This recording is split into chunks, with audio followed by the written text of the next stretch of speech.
Bismillahirrahmanirrahim. Assalamualaikum warahmatullahi wabarakatuh. Alhamdulillahirabbil alamin wa bihi nasta'inu ala umurud dunya waddin. Asyhadu an la ilaha illallah wahdahu la syarika lah wa huwal malikul haqqul mubin wa asyhadu anna Muhammadan abdullahi wa rasuluhu al-mab'usu rahmatan lil alamin.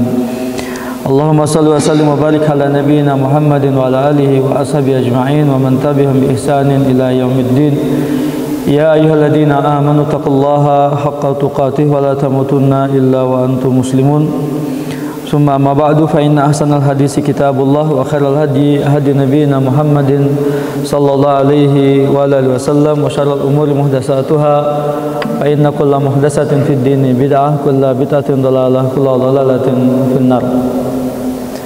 Alhamdulillah, segala puja dan puji bagi Allah Subhanahu wa taala, Rabb semesta alam, tak sekutu baginya, yang hanya kepada Allah kita menyembah dan beribadah, dan hanya kepadanya kita memohon pertolongan. Tidak lepas salawat dan salam kita limpahkan, kita aturkan ke hadirat baginda Nabi Muhammad sallallahu alaihi wa alihi wasallam beserta keluarga beliau, sahabat beliau dan umat beliau hingga akhir zaman. Ikhwani al-ahibba rahimani wa rahimakumullah. Kita akan melanjutkan pembahasan tentang hadis qudsi yang pernah disampaikan beberapa waktu yang lalu. Hadis yang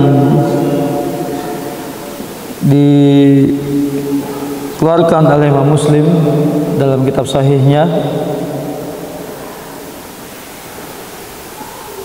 dari sahabat Abu Dzar Al-Ghifari radhiyallahu anhu. An Nabi sallallahu alaihi wasallam fi marwa anillahi tabaraka wa ta'ala annahu qala ya ibadi inni haramtu zulma ala nafsi wa ja'altuhu bainakum muharrama fala tazalamu. Ya ibadi kullukum dhalun illa man hadaituhu fastahduni ahdikum. Ya ibadi kullukum ja'i'un illa man at'amtuhu fastat'amuni ut'imkum. Ya ibadi kullukum 'arin illa man kasautuhu fastaksuni aksukum. Ya ibadi innakum tukhti'una bil-laili wan-nahar wa ana aghfiru dzunuba jami'a fastaghfiruni aghfir lakum. Ya ibadi innakum lan tablughu dharri fatadurruni wa lan tablughu nafi fatanfa'uni. Ya ibadi law anna awwalakum wa akhirakum wa insakum wa jinnakum kanu ala atqa qalbi rajulin wahidin minkum ma zada dhalika fi mulki syai'a. Ya ibadi law anna awwalakum wa akhirakum wa insakum wa jinnakum qamu fi sa'idin wahidin fasa'aluni fa'ataitu kulla insanin mas'alatah ma naqasa dhalika mimma 'indi illa kama yanqusul mikhyatu idza udkhila al-bahr. Ya ibadi innama hiya a'malukum uhsiha lakum summa wafikum iyaha faman wajada khairan falyahmadillah wa man wajada ghaira dhalika fala yalumanna illa nafsah. Wa fi riwayatin inni haramtu ala nafsi zulma wa ala ibadi fala tazalamu. Dari Nabi sallallahu alaihi wasallam sebagaimana diriwayatkan dari Allah tabaraka wa taala, Dia subhanahu wa ta'ala berfirman, wahai hamba-hambaku, sesungguhnya aku mengharamkan kezaliman atas diriku sendiri, dan aku jadikan ia sesuatu yang haram di antara kalian, maka janganlah kalian saling menzalimi.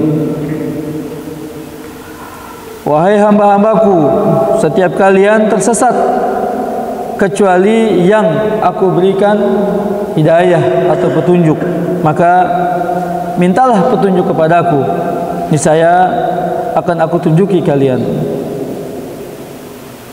Wahai hamba-hambaku, setiap kalian adalah lapar kecuali yang aku beri makan kepadanya. Maka mintalah makanan kepadaku, akan aku beri makanan pada kalian. Wahai hamba-hambaku, setiap kalian adalah telanjang kecuali aku beri pakaian kepadanya. Maka mintalah pakaian kepadaku, niscaya aku beri pakaian pada kalian. Wahai hamba-hambaku, sesungguhnya kalian selalu berbuat salah sepanjang malam dan siang. Namun aku mengampuni semua dosa-dosa. Maka mintalah ampunan kepadaku, niscaya aku akan ampuni kalian. Wahai hamba-hambaku, sesungguhnya kalian tidak akan mencapai atau tidak dapat memberikan mudarat kepadaku, tidak mencapai kemudaratanku sehingga kalian bisa memberikan mudarat kepadaku, dan kalian juga tidak akan mencapai kemanfaatanku, maka kalian pun tidak bisa memberikan manfaat apa-apa kepadaku.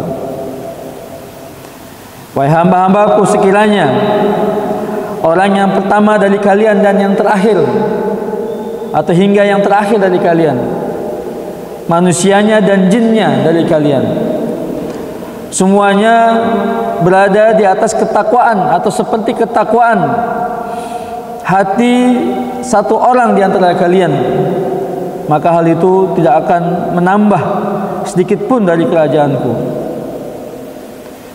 Wahai hamba-hambaku, sekiranya orang yang pertama dari kalian hingga yang terakhir, manusianya dan jinnya dari kalian,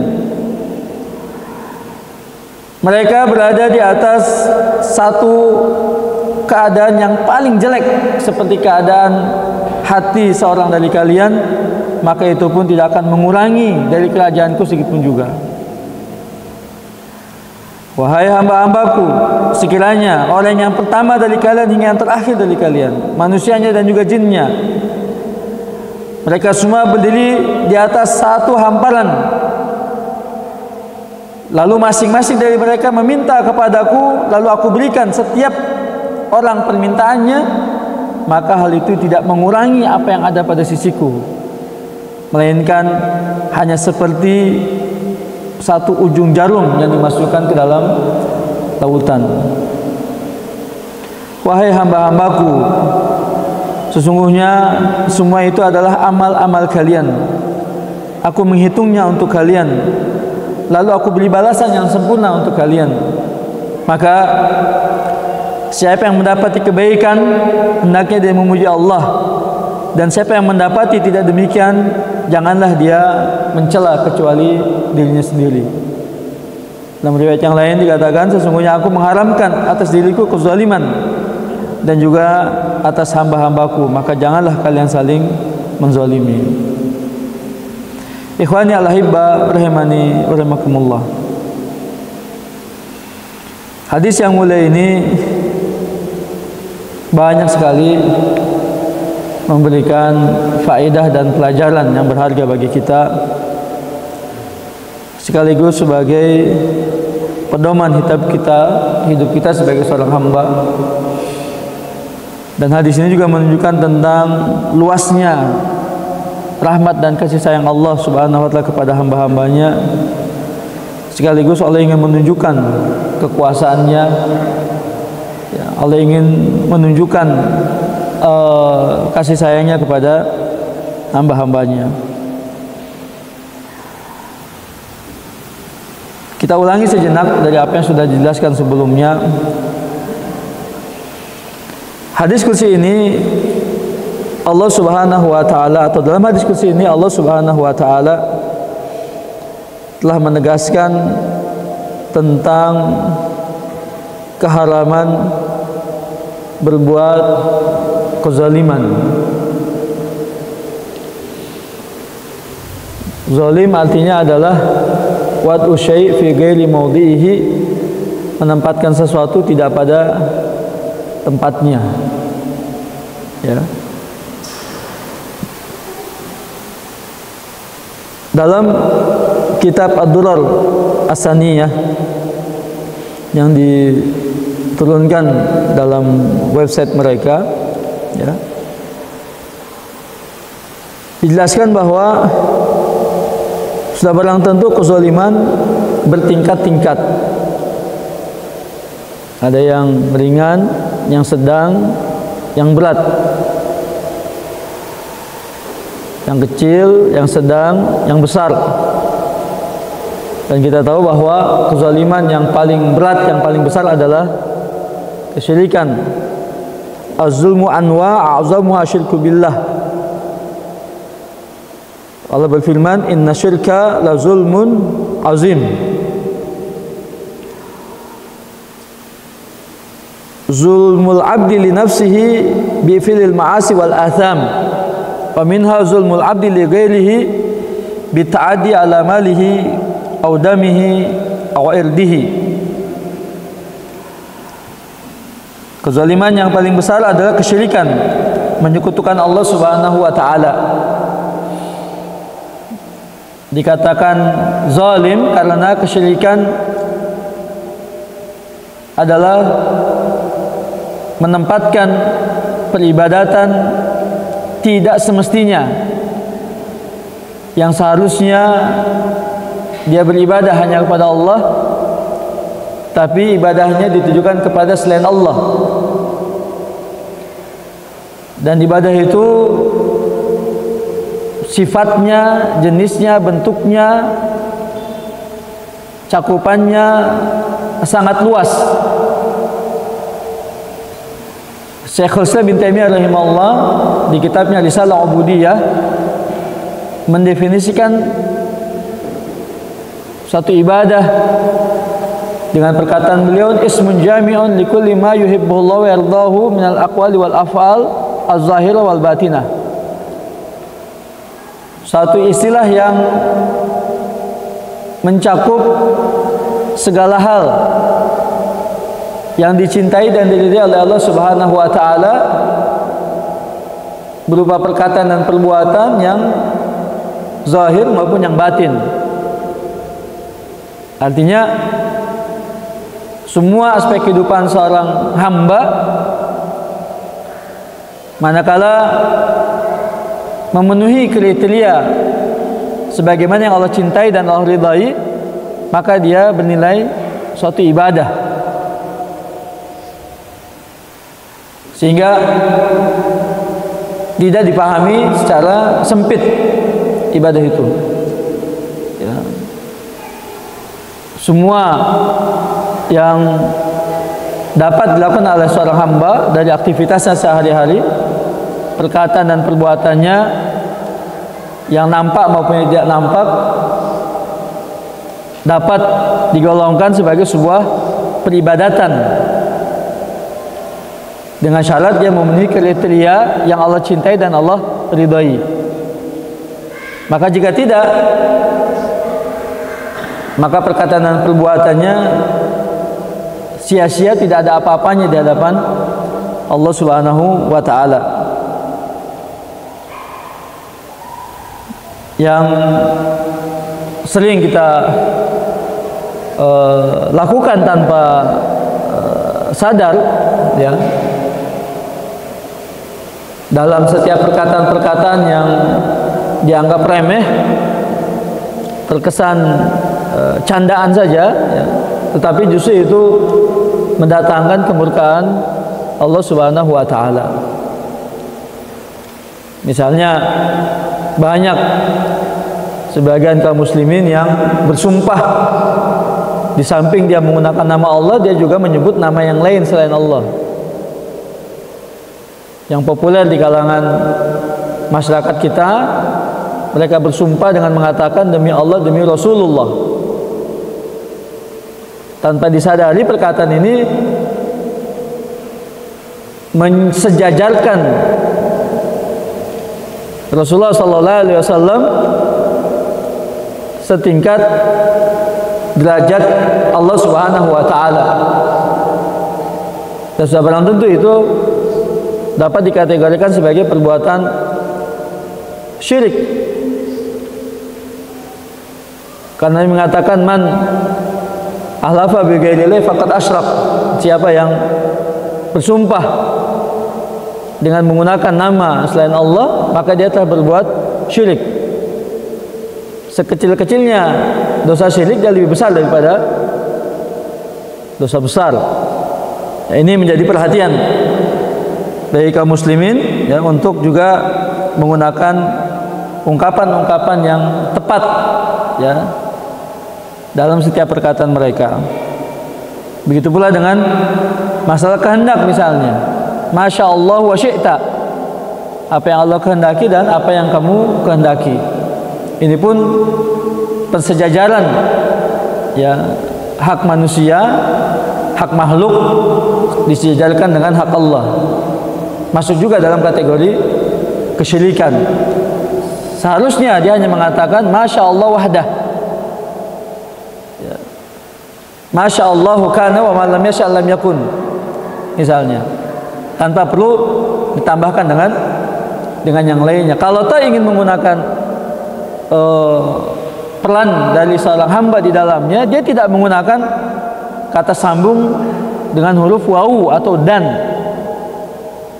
karena dan menunjukkan tentang kalimat menjebuk yang setara atau sejajar, berdampingan. Tetapi dia bisa menggunakan kalimat kemudian atau summa.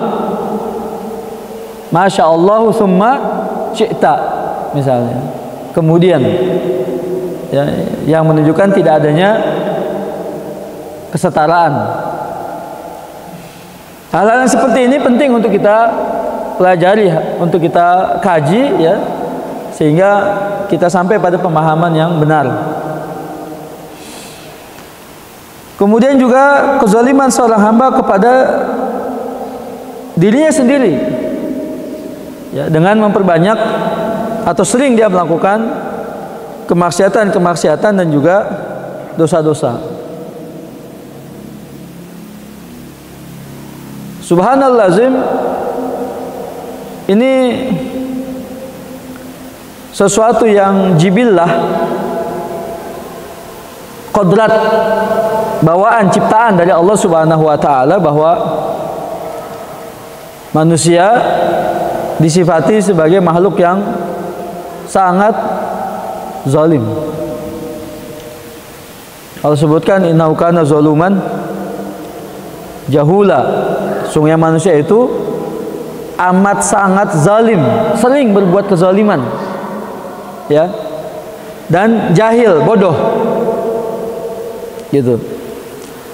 Jadi seakan-akan sudah menjadi sifat yang melekat pada manusia, bahwasanya manusia tidak lepas dari perbuatan kezaliman, terutama terhadap hak dirinya sendiri, apalagi berkaitan dengan hak orang lain yang terdekat dengannya.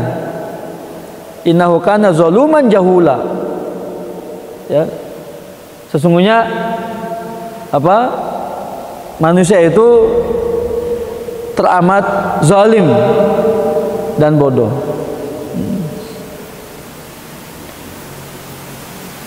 Hatta terhadap nikmat Allah. Terhadap nikmat Allah.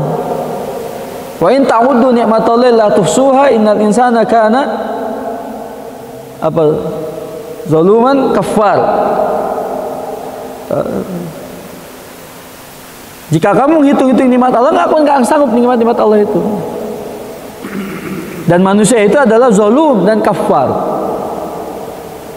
sangat zalim dan mengingkari nikmat Allah tadi. Terhadap nikmat Allah saja dia zalim. Sehingga disebutkan dalam ayat yang lainnya juga sama di awalnya.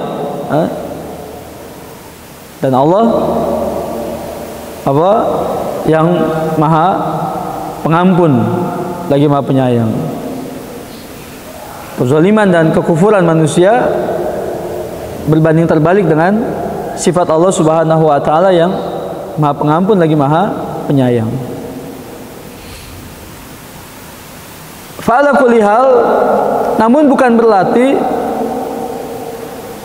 manusia tetap berada dalam kezalimannya. Di situ ada apa namanya? Kesempatan dia untuk bermujahadah, dia untuk berjihad, memerangi hawa nafsunya, mengalahkan sifat watak dan karakter zalim pada dirinya sendiri dengan berusaha semaksimal mungkin untuk meminimalisir perbuatan zalim yang bisa dia lakukan, berganti dengan keadilan yang bisa dia usahakan. Jadi bukan berarti ketika Allah sudah cap manusia itu teramat zalim dan bodoh, bukan berarti kita tetap berada dalam keadaan itu, gitu maksudnya. Allah ingin menunjukkan itulah sifat dasar karakter manusia yang amat zalim dan amat bodoh. Jika tetap dalam keadaan seperti itu, jadi dia akan celaka, dia akan sengsara. Jika dia tetap dalam kezalimannya dan dia jika tetap dalam kebodohannya, dia akan sengsara. Maka harus diperjuangkan untuk keluar dari keadaan itu. Dan disitulah Allah mensyukuri usaha kita, ya, amal perjuangan yang kita usahakan untuk kita keluar dari sifat kezaliman dan kebodohan tadi. Sifat kezalimannya kita minimalisir dengan sifat adil, dan bodohnya kita minimalisir dengan ilmu. Begitu. Ya, nah sejatinya memang ilmu itu yang akan merubah manusia untuk keluar dari watak-watak jeleknya, sifat-sifat karakter jeleknya. Jadi penting juga untuk kita ketahui tentang karakter dasar, sifat-sifat dasar dari manusia, itu penting juga tuh. Ya karena kita manusia, karena Allah ciptakan kita manusia dengan membawa sifat-sifat dasar itu. Seperti ajul misalnya, tergesa-gesa seperti misalnya. Kemudian anit misalnya, selalu membantah misalnya, gitu kan? Itu kan sifat-sifat dasar sebenarnya. Zolum tadi, ya, kafar tadi, mengingkari nikmat, itu sifat-sifat dasar itu. Tapi bukan kita tetap berada dalam sifat dasar tadi. Di situ ada kesempatan kita untuk berjuang, merubah sifat buruk kita tadi. Ya kalau itu tidak dirubah, maka kita akan berada dalam sifat-sifat seperti itu. Lalu bagaimana dengan konteksnya hadis Nabi sallallahu alaihi wasallam, "Ma min mauludin illa yuladu alal fitrah." Ya. Tidaklah manusia itu lahir kecuali dalam keadaan fitrah, kecuali suci bersih. Suci dan bersihnya itu, fitrahnya itu, ya, belum dia memikul dosa. Dia tidak terkena beban syariat sehingga dia tidak memikul dosa. Tidak menafikan sifat dasarnya dia, penciptaannya pada dirinya, gitu. Karenanya perlu apa? Perlu ilmu, perlu hidayah. Perlu ilmu dan perlu hidayah. Dan hidayah itu siapa yang Allah berikan. Jadi bukan berarti dia diam saja, ya, mengikuti sifat dasarnya yang buruk, yang jelek. Tidak begitu. Apalagi kalau dia perturutkan sifat itu, maka dia akan selalu berbuat kebodohan, kezaliman, selalu dia tergesa-gesa, selalu dia berbantah-bantahan, selalu dia mengingkari dan sebagainya. Ini kan karakter-karakter yang jelek, yang buruk, yang akan menyengsarakan manusia itu sendiri. Namun ada satu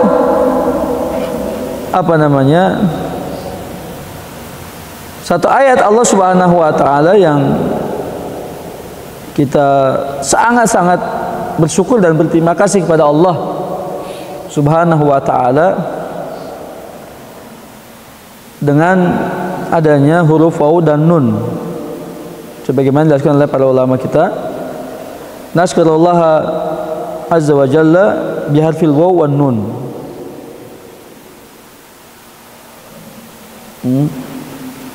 Kita bersyukur dan berterima kasih kepada Allah untuk huruf waw dan nun. Subhanallah. Ini Allah tidak sebut lagi tuh nikmat-nikmatnya sangat banyak. Untuk dua huruf itu saja, waw dan nun.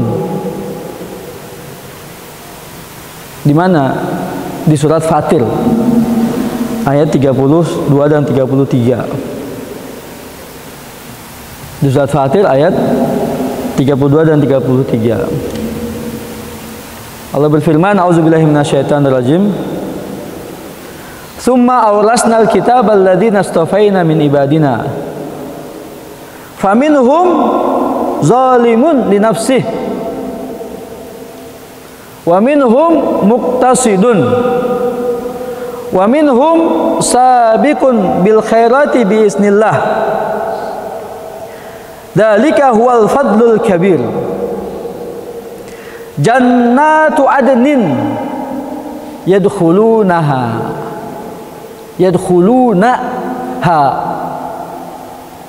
yuhallawna fiha min asawira min zahabi wa lu'lu'a wa libasum fiha harir. Kemudian kami wariskan Alkitab, yaitu Al-Quranul Karim, kepada hamba-hamba pilihan kami, yaitu umat Muhammad sallallahu alaihi wasallam. Jadi ini keutamaan Al-Quran sebagai sesuatu hal yang diwariskan oleh Allah kepada hamba-hamba pilihannya. Allah tidak mewariskan harta benda, emas, gunung, perak, segala macam, tidak. Pangkat, jabatan, kekuasaan, tidak. Tapi dengan Al-Quran. Keistimewaan umat Muhammad sallallahu alaihi wasallam sebagai umat pilihan, umat Islam. Ya, termasuk juga di situ keutamaan, keistimewaan dan kedudukan yang tinggi bagi Nabi kita Muhammad sallallahu alaihi wasallam sendiri sebagai nabi dan rasul yang diutus dengan membawa Al-Quran itu dan untuk mendakwahkan Al-Quran itu. Kemudian kami wariskan Alkitab itu kepada hamba-hamba pilihan kami. Apa yang terjadi? Faminhum zalimun li nafsihi. Di antara mereka ada orang yang zalim kepada dirinya sendiri. Zalim kepada dirinya sendiri. Dalam konteks yang umum, segala hal. Maka dalam buku-buku tentang pendidikan, ya, tarbiyah itu pasti yang pertama kali dibahas tentang manusia, hakikat manusia. Karena dia sebagai objek sekaligus subjek dari pendidikan, mengenali manusia kita. Nah, itu pentingnya tuh, mengenali diri sendiri. Begitu. Kenapa dikatakan kita zalim kepada diri sendiri? Apa yang zalim pada diri sendiri gitu? Kenali diri sendiri ini. Unsur-unsurnya, elemen-elemennya, bagian-bagian dari kita sebagai manusia itu kita kenali. Ada unsur fisik, jasmani, ya kan? Yang perlu haknya, kita berikan haknya. Ada unsur rohani, jiwa, hati, perasaan. Itu unsur-unsur rohani. Kenali gitu, hati, jiwa, perasaan kita dan berikan haknya. Apa haknya itu? Tauhid, tawakal, khauf, roja, taubat, inabah pada Allah, zikir, gitu. Doa, itu semua konsumsi hati, itu konsumsi jiwa.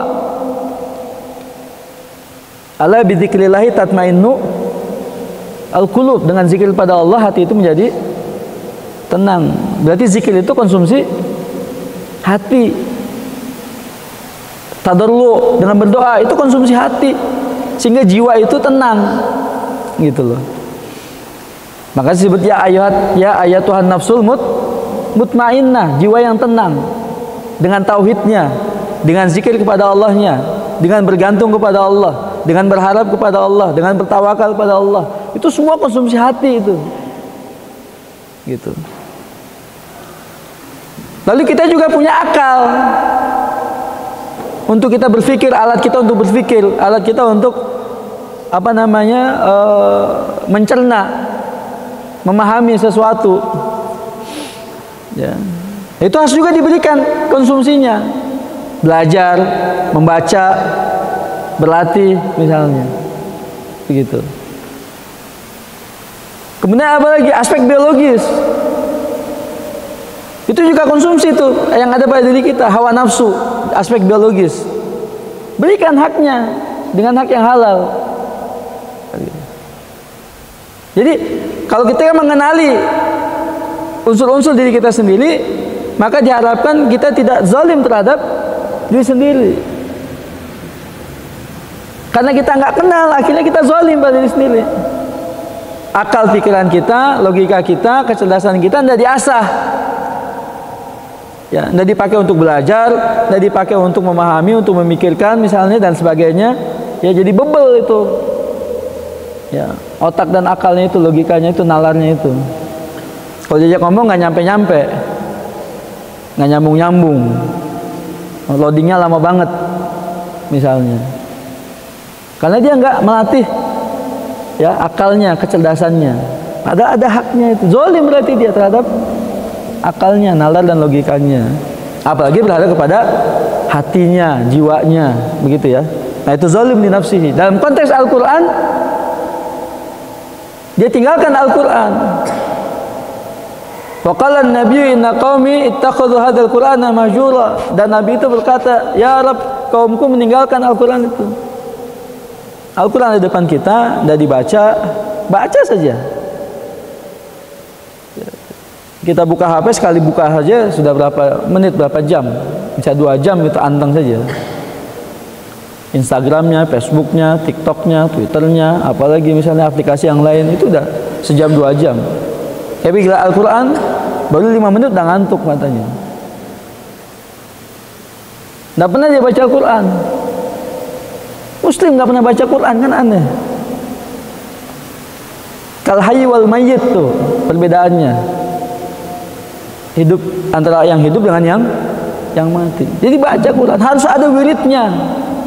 Setiap kita harus punya wirid bacaan Al-Quran, disebut dengan wirid bacaan Al-Quran. Setiap hari. Tidak boleh enggak itu. Mesti setiap hari baca Quran. Antum cari waktu yang pas, pada subuh kah, pada maghrib kah misalnya. Tapi harus setiap hari baca Al-Quran. Kalau mau tingkatkan lagi hafal. Kalau mau tingkatkan lagi misalnya mentadaburi.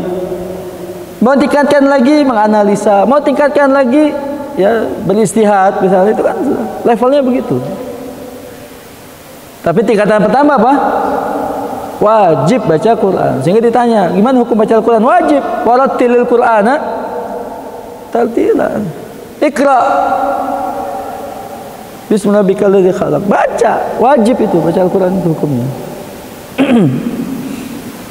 Jadi konteks ayat ini dalam konteks Al-Quran, dia zalim terhadap diri sendiri karena dia tinggalkan Al-Quran itu. Padahal keutamaannya luar biasa. Bukan sekedar ta'abbud kepada Allah dengan baca Al-Quran, tapi kata para ulama adalah yang sering dilewatkan ya oleh orang yang baca Quran adalah al-ihtida, memohon hidayah, petunjuk dari bacaan Al-Quran itu. Jadi buat yang sudah baca nih, sudah punya kemampuan dan boleh baca Al-Quran, niatkan ketika baca Al-Quran dia al-ihtida nafsihi, meminta hidayah untuk dirinya. Karena Al-Quran akan memberikan ilmu tambahan. Setiap kali dia baca, setiap itu akan datang hidayah-hidayah, ilmu-ilmu yang baru kepadanya.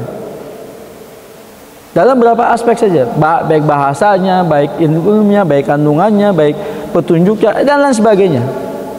Biniyatil ihtida, dengan niat dia untuk mendapatkan hidayah. Sehingga Al-Quran itu akan berkata kepadanya, akan berbicara kepadanya. Maka penting kalau sudah kayak gitu, belajar bahasa Arabnya. Tapi kalau pesantren mengadakan kegiatan wajib belajar bahasa Arab, ikut. Gak usah malu belajar, ya. Gak usah malu. Maksud sudah besar katanya belajar alif-alifan. Jangan alif-alifan, alif beneran. Belajar apa? Alif. Alif beneran, jangan alif-alifan. Jadi wajib belajar bahasa Arab. Jadi wajibnya belajar bahasa Arab karena Al-Qur'annya itu. Malam yatimu al-wajib illa bi fa huwa wajib. Kan begitu. Tidak sempurna satu kewajiban kecuali dengannya, maka itu menjadi wajib. Wajib ya kita baca Al-Qur'an, maka wajib untuk mempelajari bahasanya. Nanti dikata lagi ke tajwidnya dan sebagainya. Di antara mereka yang zalim pada dirinya, di antara mereka yang pertengahan. Pertengahan. Jadi kadang on, kadang off, gitu kan? Kadang lagi sadar, kadang lagi gelo misalnya. Kadang lagi lempeng, kadang lagi bengkok misalnya gitu. Ya, kadang sholat, banyak bolongnya misalnya, segala macam. Ini muktasid nih. Tapi imannya udah hilang. Imannya udah hilang. Termasuk kezaliman tadi yang tidak menyebabkan hilangnya iman, yang tidak sampai kepada kesyirikan. Dan itu mereka ada yang bersegera mengerjakan kebaikan dengan izin Allah. Demikianlah keutamaan yang sangat besar. Jannatu adnin, surga-surga Aden. Yadkhulunaha, waw dan nun. Mereka memasukinya. Jadi menggunakan domir hum. Yadkhuluna, itu domirnya hum. Siapa hum itu? Tiga-tiganya, tiga golongan tadi. Zalimun li nafsi, itu kelas ekonomi. Muktasidun, itu kelas bisnis. Sabiqun bil khairat, VVIP itu. VIP dan VVIP. VIP dan VVIP kelasnya para nabi dan rasul, gitu kan? Ya, bisnis nih kelasnya para sahabat di bawah para nabi dan rasul. Ekonominya kita nih. Ekonominya kita. Semuanya yadkhulunaha. Semua itu tiga kelompok itu masuk surga semua. Alhamdulillah. Coba kalau yang belakangan doang, yang VIP doang yang masuk surga. Yadkhuluha misalnya, huwa domirnya, atau huma misalnya. Ya, yang zalim nggak masuk lah. Ente zalim nih, banyakkan zalimnya, ente nggak masuk surga. Kan enggak. Ini menunjukkan apa nih?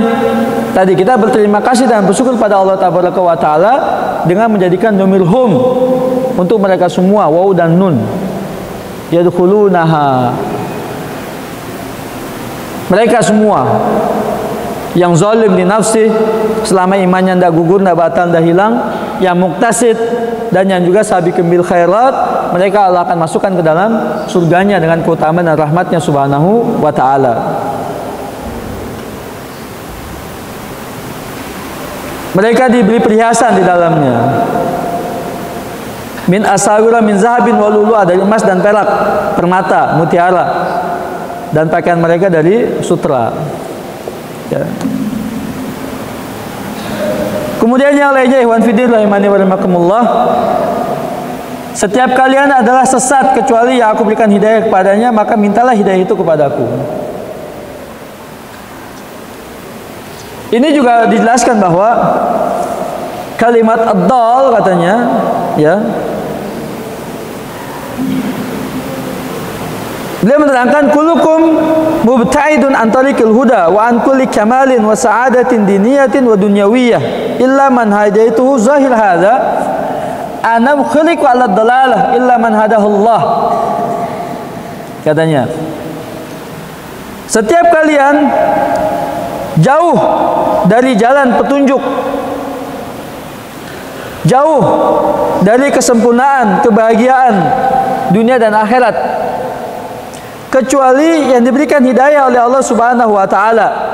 Zahirnya mereka diciptakan di atas dalalah, kecuali yang Allah berikan hidayah kepadanya. Kalimat dalalah, sesat, dalam Al-Quran, dalam berbagai konteks, dalam berbagai makna, ya, tidak dalam satu keadaan. Dan ini dikaitkan dengan hadis tentang kebid'ahan. Kullu bid'atin dalalah wa kullu dalalatin finnar. Jadi dalalah mana yang finnar tadi? Begitu. Ya. Jadi sementara finnarnya saja, diancam dengan nerakanya saja, itu kan ada dua keadaan: masuk neraka selama-lamanya atau masuk neraka ya sebatas waktu yang Allah kehendaki. Ya kan? Ada yang masuk neraka selama-lamanya dan juga ada yang masuk neraka dalam waktu yang Allah kehendaki. Kan umat Muhammad begitu kan? Di antara mereka ada yang masuk neraka lalu Allah keluarkan dari neraka. Tapi ada yang selama-lamanya. Jadi masuk nerakanya saja bertingkat-tingkat. Maka dolalahnya pun bertingkat-tingkat. Ya. Dolalah yang menyebabkan dia masuk neraka juga bertingkat-tingkat itu dolalahnya. Sehingga dalam ayat Al-Quran itu ada disebutkan dengan dolalan mubina, dolalan ba'ida. Ada kesesatan yang jelas, ada kesesatan yang jauh, dan ada yang tidak demikian. Sama-sama sesat, ya, sama-sama menyimpang. Tapi tidak jauh penyimpangannya, karena dalam berbagai konteksnya di Al-Quran itu ada yang menyebut kesesatan di situ adalah untuk kekafiran dan untuk kesyirikan. Untuk kekafiran dan untuk kesyirikan disebut dengan dolalah. Faqad dalla dalalan ba'ida, faqad dalla dalalan mubina. Untuk kesyirikan dan untuk kekafiran. Nah, dia yang kesesatan yang sampai pada derajat kafir dan kufur dan syirik, itu yang akan masuk dalam neraka kekal selama-lamanya. Gitu. Karena Nabi juga disebut dengan dalla ma dalla sahibukum wa ma gawa. Jadi dia itu enggak sesat. Gitu. Ya. Wa wajadaka dolan fahada. Dolnya Nabi di situ ya adalah ketidaktahuan, al-jahal. Ketidaktahuan, kebodohan. Sebelum Allah turunkan Al-Quran pada beliau, beliau nggak tahu apa-apa. Kemudian juga terkait dengan siapa namanya, Nabi Yakub itu kan, fidolalin qadim katanya, itu kan bukan berarti kesesatan yang lama, kekeliruan berdasarkan perkataan dari anak-anaknya. Jadi ini bertingkat-tingkat ini. Kesesatan itu juga sama. Ya. Dan itu menunjukkan antara asalnya antara dolalah dengan hidayah. Ya. Maka asalnya penciptaan itu adalah dolalah tadi, dan hidayah baru datang kemudian kehendak Allah tabaraka wa taala. Makanya kita dimohon atau diperintah untuk berdoa memohon hidayah, fastahduni ahdikum. Sehingga kita membaca ihdinas siratal mustaqim. Dan hidayah itu ya diusahakan, dicapai, digapai. Ya tidak diam saja. Ada kemauan ya untuk mendapatkan hidayah dan petunjuk. Ya, hidayah ilmu. Ya, terakhir sebelum saya tutup, Iwan sekalian Allah tabaraka wa taala, dari awal saya ingin menyebutkan tentang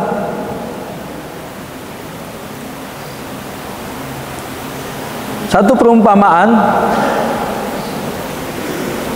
yang biasa kita dapatkan dalam peribahasa kita, menunjukkan sifat-sifat yang jelek dengan nama binatang, nama hewan. Biasanya hewan apa yang dipakai itu?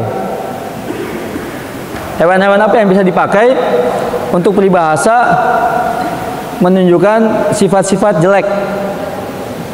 Apa saja misalnya? Hewan apa yang dipakai? Apa misalnya? Anjing.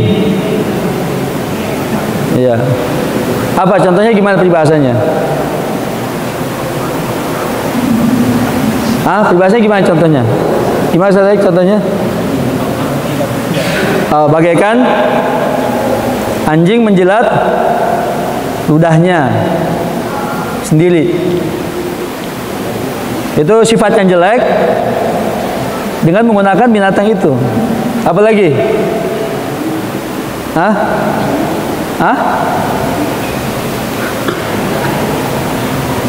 Anjing menggonggong kafilah berlalu. Itu makanya bedanya anjing sama singa itu begitu. Berisik. Singa mah diam aja, tenang saja. Tapi gila dia ngaum, kabur semua tuh anjing. Tuh singa tuh. Ini gak usah banyak ngomong. Sekali ngaum dia kabur semua. Gitu. Leader tuh begitu, pimpinan tuh begitu. Gak usah banyak ngomong, tapi sekali ngomong, ya beres semua urusan. Jadi kalau banyak ngomong itu sama tadi perumpamannya kayak tadi, anjing menggonggong kafilah, weng, gila kabur. Apalagi perumpamannya yang lain?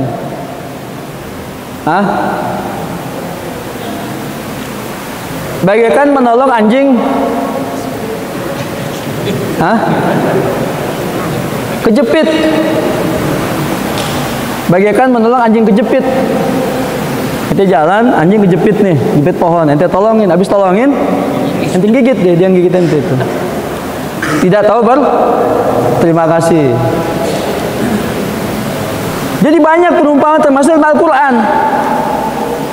Termasuk perumpamaan dalam Al-Quran, Allah sebutkan itu ya dengan sifat yang sangat jelek. Intahmil alaihi yalhas au tatruku yalhas. Sekiranya kami menghendaki, katanya, wa idza syi'na la rafa'nahu, kami akan tinggikan derajatnya, walakinnahu akhlada ilal ardi wattaba hawa. Tapi dia lebih cenderung kepada dunia dan mengikuti hawa nafsunya. Famasaluhu kamatsalil kalbi intahmil alaihi yalhas au tatruku yalhas. Perumpamannya seperti seekor anjing. Jika kamu usir, dia menunjukkan lidahnya. Jika kamu biarkan, juga tetap menunjukkan lidahnya. Itu perumpamaan yang sangat jelek. Ya. Tetapi subhanallah azim, anjing yang punya ilmu derajatnya ditinggikan oleh Allah Subhanahu wa taala. Yang disebut dengan apa? Kalbun muallam. Di surat Al-Maidah ayat yang keempat. Yas'alunaka madza uhilla lahum qul uhilla lakumut thayyibat wa ma 'allamtum minal jawarihi mukallibina tu'allimunahunna mimma 'allamakumullah. Mereka bertanya kepadamu tentang apa yang halal untuk mereka. Katakanlah, yang halal untuk kamu yang baik-baik semuanya. Dan apa yang telah kamu ajarkan kepada anjing-anjing kamu untuk berburu. Tuh, ya. Sebagaimana Allah ajarkan kepada kalian untuk melatihnya. Jadi cuma ini nih pujian nih. Allah puji anjing tadi keluar dari berbagai celaan-celaan, perumpamaan-perumpamaan yang jelek dan negatif tadi disebabkan apa? Ilmu. Tuh mulianya ilmu di hadapan Allah Subhanahu wa taala. Mimma 'allamakumullah. Dengan ilmu yang Allah ajarkan kepadamu.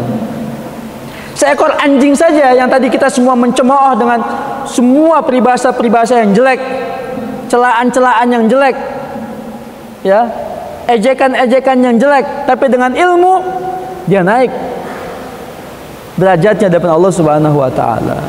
Apalagi manusia. Apalagi manusia. Ya, saya ingin tutup kajian singkat kita hari ini. Saya diskusi dalam perjalanan pulang kemarin di pesawat dengan seorang dokter spesialis kesehatan jiwa, kepala RSJ Lawang, Malang, Jawa Timur. Seorang ibu-ibu, ya. Saya udah pengen geser tapi nggak usah Pak, katanya nggak usah geser di sini. Akhirnya saya ngobrol dan tahu beliau seorang dokter dan kepala rumah sakit jiwa di Lawang, Malang, Jawa Timur. Alhamdulillah itu ketemu. Selama perjalanan kurang lebih 7-9 jam itu banyak saya menggali materi dari mereka tentang kesehatan jiwa ini. Bedanya kesehatan jiwa dengan psikolog. Spesialis kesehatan jiwa dan psikolog itu beda. Kalau kesehatan jiwa itu ada obat, sebagai dokter dia ada obat, harus dengan dokter umum dulu, psikolog enggak. Dia khusus psikolog, langsung psikolog. Nah, satu kasus yang saya sampaikan ke beliau adalah tentang kemungkinan terjadinya pelanggaran bagi santri yang belajar ilmu agama, menghafal, membaca Al-Quran, menghafal hadis dan belajar ilmu agama. Kenapa dia bisa melanggar? Kenapa dia bisa melakukan penyimpangan-penyimpangan?